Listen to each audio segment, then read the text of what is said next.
Welcome to Israel Explained, where we help you understand Israel, Israel's neighbors, and provide you with context to understand the Middle East. My name's Avery Chenault, and I'm joined by Passage's resident scholar, Josiah McGee. Today, we're discussing Israel's neighbors. In order to understand Israel, you have to understand the geography of the Middle East. So today, we're talking about who Israel's neighbors are and why they matter to Israel today. So, Josiah, can you tell us a little bit about why Israel's neighbors matter so much? Yeah, I think a great analogy is the nature versus nurture debate, if you're familiar with that. This age-old question of what really matters more in terms of explaining who you are and how you became the way that you are. Is it the nature or the nurture aspect of your environment? Yeah. And I think the reality is, it's both, obviously. Who you are is somewhat dependent upon your circumstances, but also other factors like who you innately are. At the same time, you can't really deny that we're all impacted at least a little bit by our surroundings and our circumstances. They do have a formative impact on us. And countries are really the same way. People obviously operate this way, so do countries. There's something about the core of a country, its internal politics that makes up who it is, obviously, but they're also shaped in many ways by their surroundings and the other countries around them. So if you really want to understand Israel, I think it is important to understand the context in which Israel lives, if it were, the neighbors that it is surrounded by. Yeah, absolutely. I think sometimes for people living in the West, we don't understand a lot of the geography of the Middle East. Sure. So can you tell us a little bit about who Israel's neighbors are and just kind of give us an overview of Israel's neighborhood? Yes, so we don't have a map in front of us, unfortunately, so I'm just going to ask you to use your imagination, and we're going to try to sort of draw a picture for you. But if you imagine looking at a map of Africa and the Middle East, Israel's kind of that land bridge in between. It sort of connects the Middle East and North Africa around the area of the Sinai Peninsula. So that is where it is situated, regionally speaking. Now, the immediate countries surrounding it, it's a very interesting area. Geographically, it's very, very important to recognize what part of the world we're talking about, but also what countries specifically are a part of that world.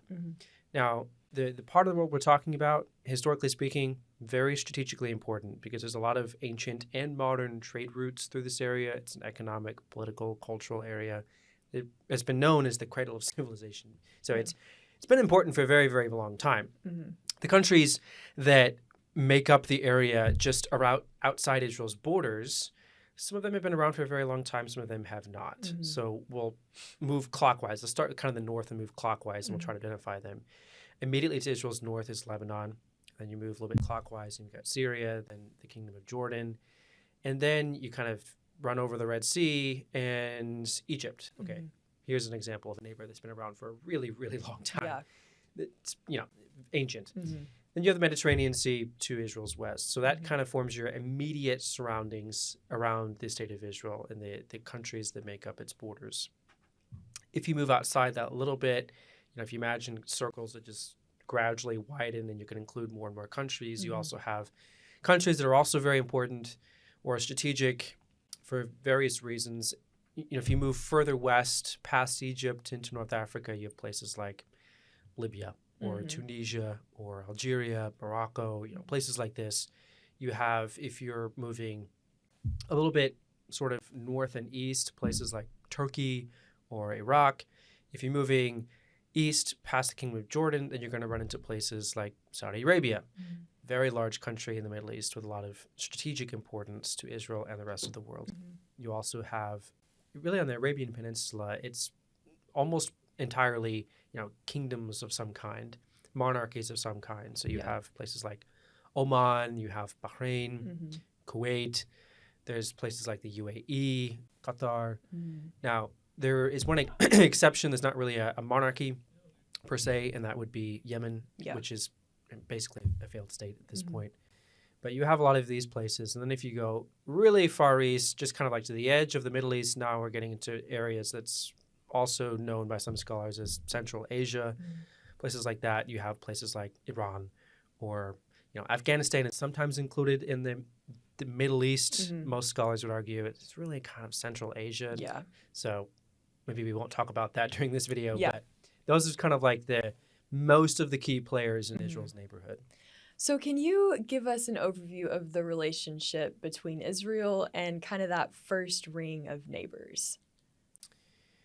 Well, it depends on the specific neighbor that we're talking about. Mhm. So most of these neighbors have been in some form of conflict with Israel since 1948, Mhm. maybe even a little bit before.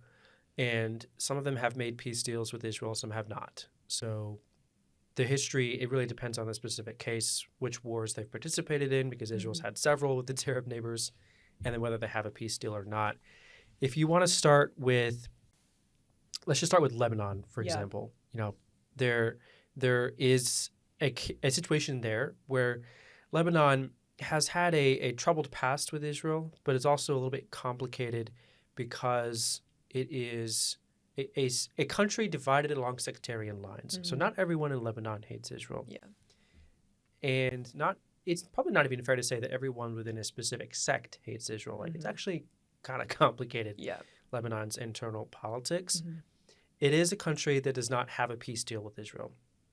Yeah, that's the first thing that's important to note. There's no formal diplomatic relationship between Israel and Lebanon, no formal peace agreement between them. They are in between wars, so to speak, at this time. Yeah. So they're not at peace with Israel. Mhm. The second thing that's important to note is that this is where Hezbollah lives. Yeah. So this is a major international terrorist organization. It is violently opposed to Israel and its right to exist. And so typically in the news, there's a lot of information or headlines about some sort of conflict between Israel and Lebanon. Really what they probably mean is between Israel and Hezbollah. Mhm. But again, that's, getting to some of the finer points of the conversation. But that's the situation with Lebanon at this point. Yeah. For more information about Hezbollah, Mhm. so I don't want to take all of our time talking about that. Yes. I would encourage the audience, watch the video on Hezbollah. We have one, because that's a much larger story in and of Yes. itself. A lot to get into there. For sure. So, can you tell us a little bit about Syria? Yes. So if we continue this process of kind of moving clockwise, then we'll get to some of the other countries as well. Syria is very, very interesting. It's a country that did not really have a specific interest in supporting the Palestinian demands for a country of their own. They were opposed, certainly, to the idea of a Jewish state being built. So they fought in the 1948 war against Israel. But they had a troubled relationship with the Palestinians as well. That relationship has been on and off over the last several decades. And some Palestinian factions get along, some do not with the Syrian government. It's a pretty complicated issue there as well. In terms of its specific relationship to Israel, however, there's a few key dates that are good to keep in mind. So obviously they fought in the 1948 war, the War for Israeli Independence, or the Nakba, as the Palestinians refer to it. And they lost effectively. Israel was able to carve out a state that the Syrians didn't want to exist, and there was a ceasefire. Yeah. Now, they fought again in 1967. So 1967, this is the Six-Day War. This is a war in which Israel had very good intelligence that both Egypt and Syria were about to attack it. So Israel actually preemptively struck before the Six-Day War and was able to sort of do a lot of damage both to the Egyptian and the Syrian forces, especially the Air Force for Egypt, before the war even started. Wow. So Israel gained a significant advantage by recognizing that the attack was about to start and taking the first move, making the first move. And it received a lot of territory as a response. Or as a result. We'll get to in a moment sort of what they got from Egypt. From Syria, they got the Golan Heights. If you're familiar with the map of Israel, it might help to pull one up for those who are watching this, but the northern part of Israel is very susceptible, actually, to its neighbors because it is lower elevation. This makes it very challenging. Lebanon, for example, there's a lot of mountains in Lebanon, so there are some mountains in Israel, of course, but it's very easy for Lebanon to launch some sort of weapon from the mountains, and it's not immediately something that Israel can pick up. because it's flying from behind a mountain. Like Israel's view of it is blocked from behind a mountain. And Israel's also a little bit lower. Same thing is true in Syria. Israel's a little bit lower, especially than Syria. That was especially true when Syria controlled the Golan Heights, which is sort of like this volcanic mountain region in northern Israel. So in 1967, it was a big deal that the Syrians were firing a lot of weapons at the Israelis at lower elevation. Israel took the Golan Heights. They took this high ground. They gained the tactical advantage. And were able to better defend themselves after that. Israel essentially annexed the Golan Heights. Syria in 1973 also fought in the Yom Kippur War, which Egypt also fought in. They temporarily regained some control of the Golan Heights, and then Israel drove them back again. And Israel has refused to this point to give it back to Syria. It is worth noting there have been a couple of cases where Israel has basically offered Syria the Golan Heights back, offered to give up this tactical advantage in exchange for a peace deal. But Syria has rejected those offers. And so today, there's still no peace between Israel and Syria. Technically, they are nations, sort of at war, in between wars, whatever you want to call it. Israel's not actively fighting the Syrian regime, Assad, but they are not at peace either. It's still a pretty turbulent relationship. Yeah. Wow. I'm curious now if you could tell us a little bit more about Jordan and Israel's relationship with Jordan. So Jordan is really fascinating. I love thinking about how the country of Jordan works in some ways, because it's the only case in Israel's immediate surroundings where Israel has a neighbor which is governed by a constitutional monarchy. So it's not just the kingdom, it's the kingdom of Jordan.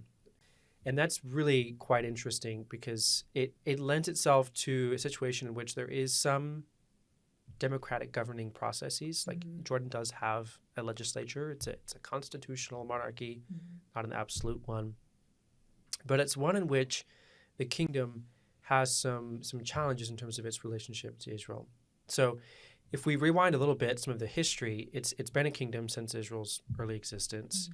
It was a kingdom interested in expansion. And part of that is because the history of how the monarchy came into place to begin with. It was a specific family or group from the Arabian Peninsula that was fighting for control of the Arabian Peninsula. There was a kind of a mini civil war, if you will, between different families in the Arabian Peninsula. They lost, the Hashemite family, so they were forced to leave. But the British kind of helped them out a little bit and said, here you go, here's a consolation prize, the Kingdom of Jordan. Let's all play nice and move on. And so that's basically what happened. That's how Jordan basically came to exist. What it means, though, is that the kingdom has always been interested in expansion and also has always had some challenges with its popular support or its legitimacy.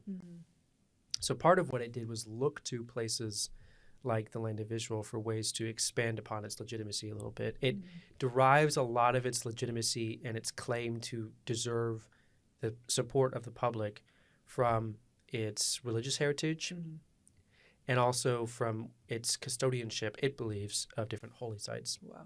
So the Saudis have Mecca and Medina in Saudi Arabia.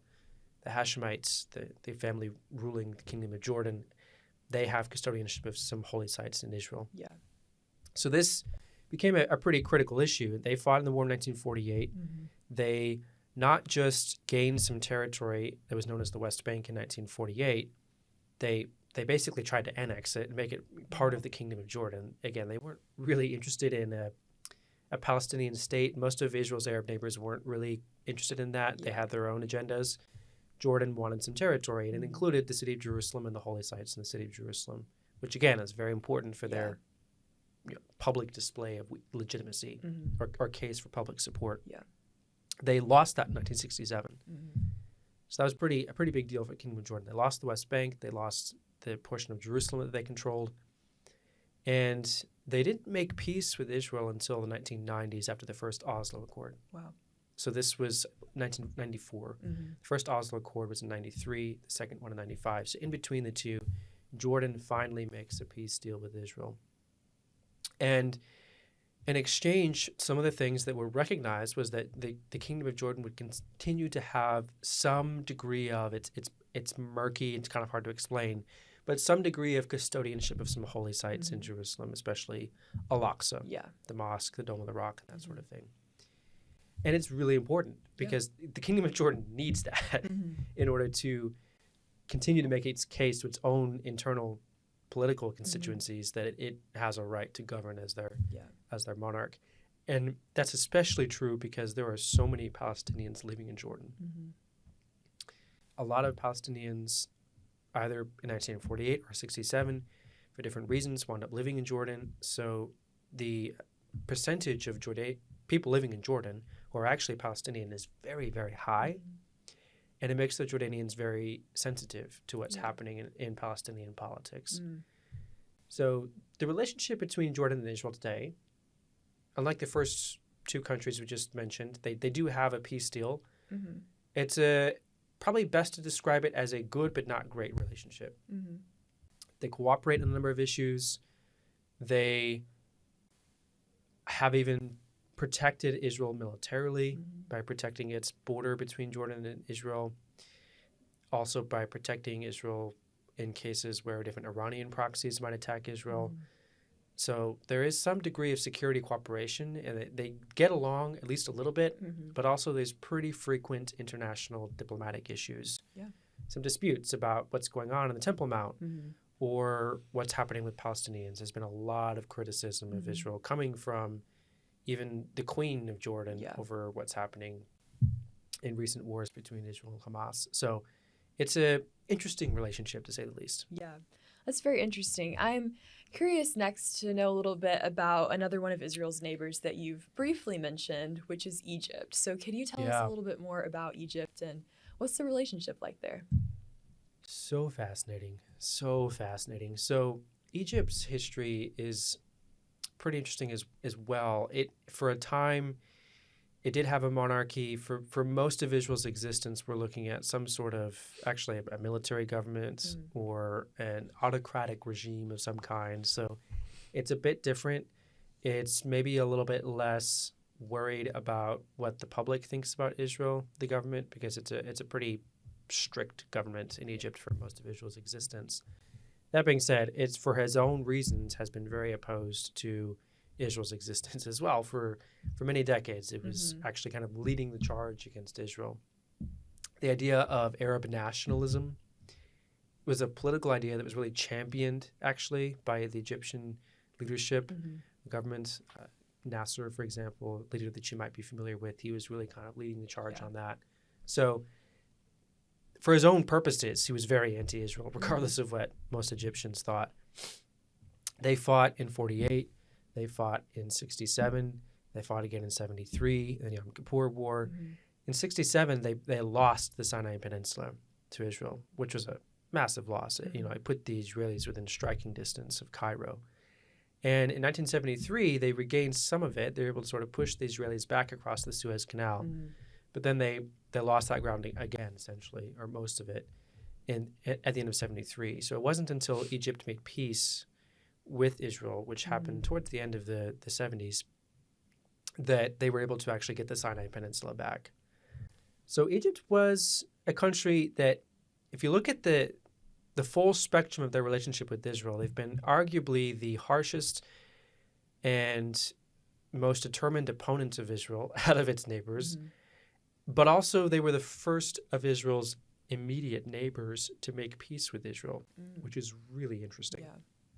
And it wasn't the most popular move.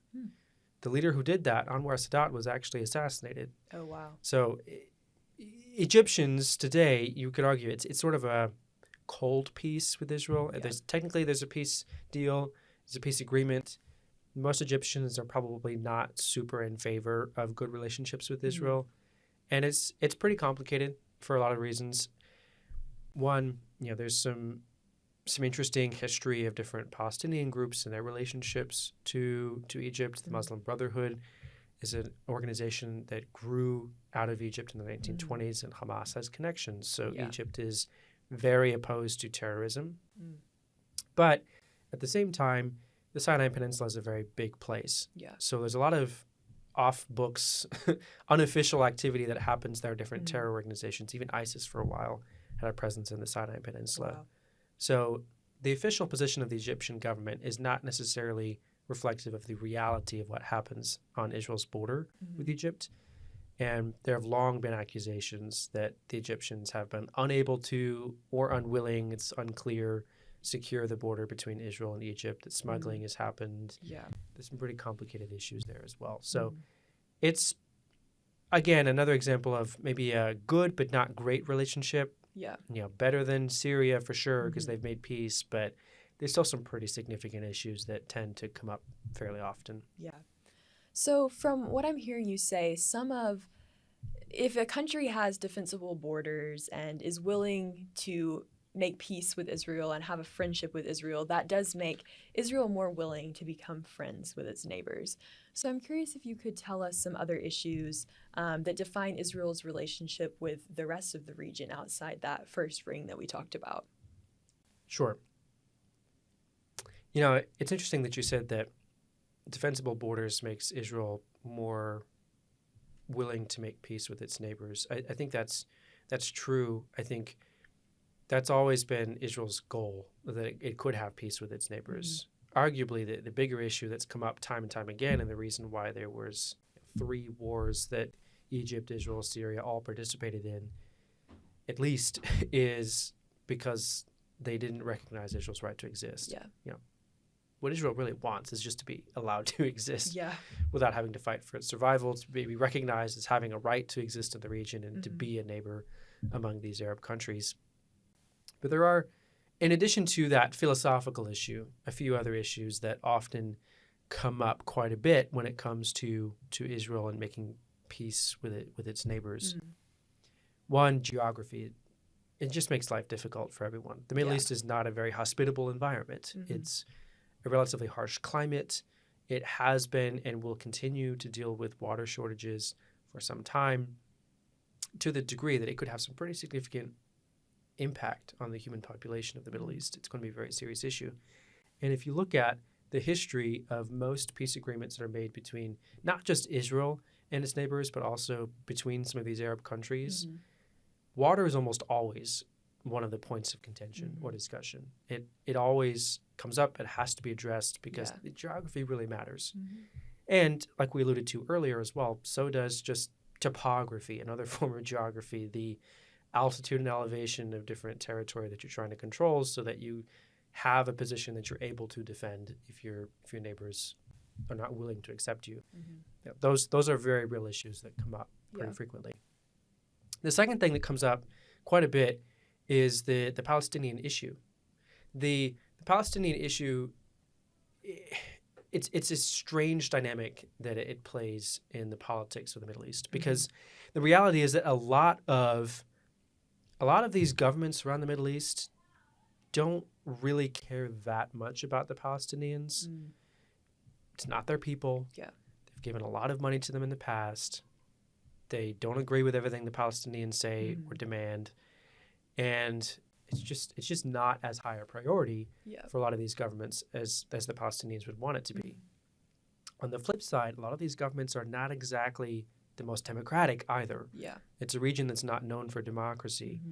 And in order to maintain your power or leadership in that context, a lot of these governments have to engage in performative politics where they pretend to care more about the Palestinians than they actually do, because the people that they rule do care about the Palestinians.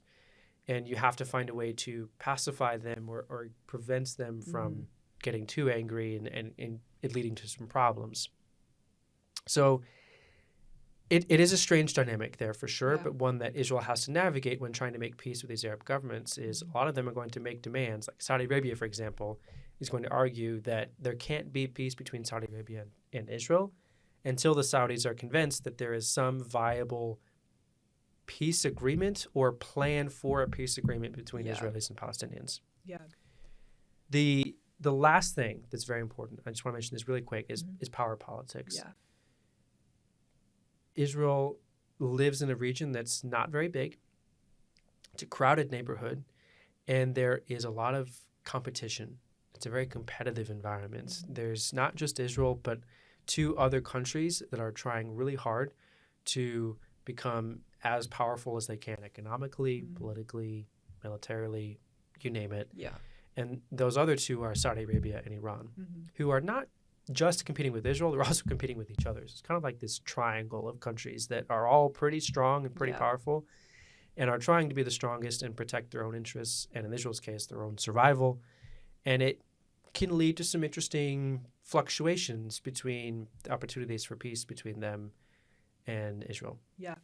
It's definitely very interesting and also important to think about what factors influence peace in the region. So I'm wondering if you could tell us a little bit about what other countries Israel has made peace with. I know we already talked about Egypt and Jordan. Are there any other countries in the region, and could you tell us a little bit more about that? Yes, absolutely there are. So in 2020, Israel actually signed the Abraham Accords as they were known, which basically was a series of peace agreements between Israel and some of its Arab neighbors. And it was interesting. It was called the Abraham Accords actually because it was not just a political peace agreement, but actually there was a lot of language in these peace treaties that was very interfaith dialogue / religious coexistence and orientation. It was arguing basically that Abrahamic faiths should be able to coexist. The people of Abrahamic faiths should be able to coexist. There should be peace between us. All of these things. So that was pretty interesting. Yeah. But the countries that were included were Morocco, Sudan, Bahrain, and the UAE. Actually, it was the UAE and Bahrain first, and then Morocco and Sudan followed a little bit after. And these peace deals were pretty interesting. They each had their own reasons for making peace with Israel. Israel had something to gain from all of them. But if we want to take a look at each of them very quickly individually, I'm going to exclude Sudan because Sudan is, at the moment that we're recording this at least, it's a problem. Yeah. Its government is a mess and it's got a lot of internal conflict. And so the peace agreement hasn't really moved the needle much in terms of Israel's relationship with Sudan because of the internal issues in Sudan. Morocco is another monarchy, and it has a lot of potential for peace between Israel and Morocco. There's potential for security cooperation, for intelligence cooperation, for economic trade and opportunities. We've already seen some fruit in all of these areas for more dialogue and relationship between Israel and Morocco. It's a very mutually beneficial relationship. The primary reason probably why the agreement hadn't already been reached was politics mostly, which we've already touched on a little bit. The other countries, Bahrain and the UAE, are a little bit more complicated, probably in terms of why they chose to make the agreement at that time. But the opportunities that they present to both Israel and these countries are pretty similar. Again, a lot of economic cooperation. And especially with the UAE, Israel has found an opportunity for a lot of security cooperation and intelligence cooperation. In large part because the UAE views Iran as a very big threat. So does Israel. And so there's kind of like the enemy of my enemy is my friend situation. It lent itself towards a movement towards peace between Israel and the UAE. These countries have not really been at war with Israel previously. You know, it's not like they fought in the wars that Egypt and Syria did, or they don't have the same relationship, at least, that Egypt and Syria did with Israel. The obstacles to peace in the past have, again, been probably somewhat political. Yeah. One of the interesting things that kind of moved the needle a little bit was, one, as one country made peace with Israel or two countries made peace with Israel, more dominoes started to fall. So Morocco and Sudan followed the UAE and Bahrain. Once it is no longer quite as lonely making peace with Israel, it's a little bit easier to say, well, they're doing it, so it's safe for us to do it now too. And there also was some trade-offs, if you will. You know, Bibi made certain promises to the United Arab Emirates, the UAE, regarding the Palestinian issue in exchange for making the peace agreement with the UAE. So there's some pretty interesting things that are starting to unfold as these agreements continue to kind of mature. Arguably, the most fruit is coming out of the agreements with the UAE. There's a pretty positive relationship developing for Israel there. But it's interesting new development for sure, that these countries are kind of coming out of the shadows, if you will. And for the first time, some of Israel's Arab countries not making peace because they have to in order to stop a war. You know, Egypt and Jordan, made peace in large part to stop wars from happening. The UAE, Bahrain, Morocco, they're making peace because peace is good, not because they have to make peace in order to stop a war. And so it's a really interesting development for Israel. Very interesting for sure. So before we conclude this conversation today, I'm curious to know a little bit more about another country you've mentioned briefly. I'm curious to know more about Iran. Well, when it comes to Iran, let me just say this. The first thing I'll say is, one, the audience should definitely watch a video on Iran because Iran's history is much too complicated to explain in just a couple of minutes. For sure. So definitely watch that for sure. And I'll just give everyone a little bit of a sneak peek preview. It hasn't always been this way. It's really bad right now between Israel and Iran, but it hasn't always been this way. And it doesn't necessarily need to be. So definitely watch that video and you can learn more about why that is. In terms of what's going on right now, the three big issues that are happening between Israel and Iran, there's really three issues to play. One, Iran is an aspiring nuclear power. They want to achieve or acquire a nuclear weapon. And that's an issue. The second is that Iran is also sworn to Israel's destruction. They've promised to destroy Israel. So that's a bit of an issue for Israel, obviously. And third, there's sort of this network of Iranian proxies that are operating around the region, which are also similarly sworn to fight against Israel. So it's created this very complicated system where Israel has not just one big opponent in the Islamic regime in Iran, but a lot of smaller opponents that answer to the regime. And it's a complicated set of threats that Israel's facing as a result. Safe to say they are not on good terms at this time. Well, Josiah, thank you so much for giving us this overview of Israel's neighbors. Really, like we've said before, to understand Israel, it's crucial that you understand the geography of the Middle East. So thank you so much for providing your knowledge today. If you'd like to learn more about some of the topics that were talked about today or are interested in finding more resources, check out the notes in the description below. If you have any questions about what was talked about in today's episode, leave us a comment below and we would love to hear your questions. Also, follow us on Instagram for more content related to Israel and the Middle East. Thanks so much for watching, and we'll see you next time.